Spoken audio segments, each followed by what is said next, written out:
eu acho que unha campaña como esta ten unha grande potencialidade, primeiramente por como foi concibida, non? E é que diferentes organismos, institucións que traballan a prol da recuperación do noso idioma, da súa plena normalización ou restauración, pois xunten esforzos para recuperar formas que están aínda presentes na memoria colectiva, como son os días da semana, e que é posible volvelos, digamos, a introducir pois no discurso diario de todos e todas nós, non?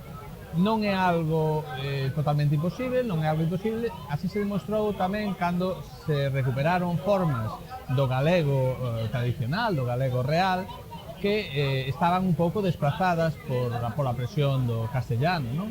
Formas como o propio nome do idioma, como o galego, que tradicionalmente pois, se empregaba como gallego, ou do nome de Deus, non? Tamén, que tamén se logrou reintroducir, non?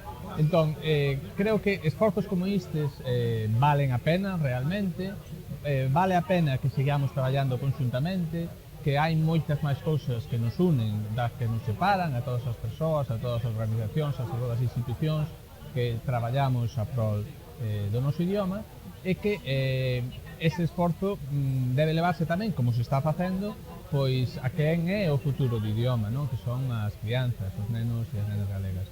E que se debe facer partindo desa tradición que existe, tanto pois, na literatura popular, nas cantigas, como na memoria colectiva, como dicíamos, das persoas. É dicir, non é algo que estemos inventando, por suposto, e ademais é algo que no que ten reflexo, no que o propio galego levou primeiramente a Portugal e despois pois a todo o mundo, non? A través da extensión da lusofonía.